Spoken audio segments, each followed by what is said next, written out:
बिस्मिल्लाहिर्रहमानिर्रहीम अस्सलाम वालेकुम। मैं अपने मोअज़्ज़ज़ नाज़रीन और प्यारे दोस्तों को मैसा सीक्रेट शेफ़ के किचन में खुशामदीद कहता हूँ। आज मैं आपके साथ बीफ शामी कबाब बनाने की वीडियो को शेयर करूँगा।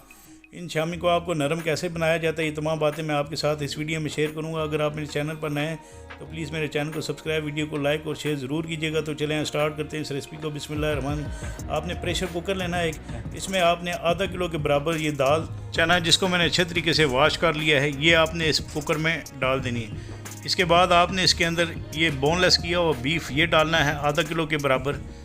ये डालने के बाद आपने दाल चना को जो है 3 दफ़ा धोना है और डायरेक्ट डाल लेनी है। इसके बाद आपने ये सौंफ है 1 खाने की चम्मच के बराबर आपने इसमें डालना है और आधा खाने की चम्मच के बराबर आपने इसके अंदर ज़ीरा डालकर ये 10 अदद आपने लहसुन की कलियाँ डालनी हैं और 1/4 कप के बराबर ये मोटी लाल मिर्चें इसमें डालकर इसके अंदर 2 अदद बादियान के फूल, जलवतरी डालनी है 1 अदद और 6 से 7 हरी इलायची ये डालनी है और ये 4 अदद मोटी इलायची काली ये डालकर आपने इसमें मज़ीद मसालों में 2 से 3 अदद तेज़ पत्ते और 3 से 4 अदद दालचीनी के टुकड़े और लौंग 10 से 12 अदद डालकर आपने इसके अंदर मीडियम साइज़ के थोड़े से प्याज डालने हैं 5 से 6 अदद और 6 हरी मिर्चें आपने साबुत इसके अंदर डालनी हैं। इसके बाद आपने अदरक का जो टुकड़ा है 2 इंच के बराबर स्लाइस कटा हुआ ये आपने इसके अंदर डाल देना है।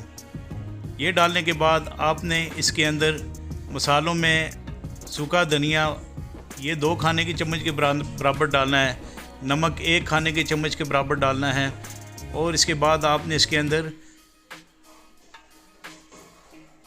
काली मिर्चों का पाउडर 1 खाने की चम्मच के बराबर डालना है। आप चाहें तो लाल मिर्चों का इसमें इस्तेमाल कर सकते हैं लेकिन मैं नहीं डाल रहा। हल्दी पाउडर आपने आधा खाने की चम्मच के बराबर डालना है और इसके बाद आपने इसके अंदर 3 गिलास जो है ना पानी डाल देने ताकि दाल और गोश्त इसमें अच्छे तरीके से डिप हो जाए। इसके बाद जब ये पानी आप इसमें डाल लें तो आपने इसको थोड़ा सा मिक्स कर लेना है। मिक्स करने के बाद आपने इसको प्रेशर कुकर का ढक्कन लगा लेना है और आपने इसको तकरीबन 15 से 20 या 18 मिनट तक कुक करना है ढक्कन लगाकर। जब आप इसकी पहली विसल बजना शुरू हो जाए तो 20 मिनट तक आप इसको तकरीबन कुक कर लें। 20 मिनट गुजरने के बाद ये हमारा देखें जो बीफ शामी कबाब का जो मावा है वो तैयार हो चुका है। इसको आपने थोड़ा सा ठंडा करना है। ठंडा करने के बाद आपने इसको एक प्लेट में निकाल लेना है। तो ये देखें बीफ हमारा गल चुका है। इसके बाद मैं इसके अंदर से जो बीफ है वो निकाल लूँगा। ये बीफ बिल्कुल नरम हो चुका है, यानी आप इसको हाथ से रेशेदार बना सकते हैं।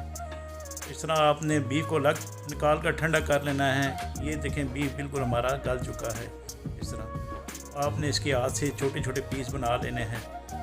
आपने दाल चना को चॉपर मशीन में ग्राइंड कर लेना है और बीफ के जो हैं छोटे छोटे हाथ से पीस बना लेने हैं और ये आपने बीफ इसके अंदर डालना है और 2 खाने की चम्मच के बराबर आपने इसमें हरी मिर्चें चाप डालनी है। 1/4 कप के बराबर फ्रेश धनिया डालना है इसके अंदर और 1/4 कप के बराबर आपने पुदीना इसके अंदर डालकर आपने अंडे की सफ़ेदी इसके अंदर डालनी है। इन तमाम अज़्ज़ा को आपने अच्छे तरीके से मिक्स कर लेना है।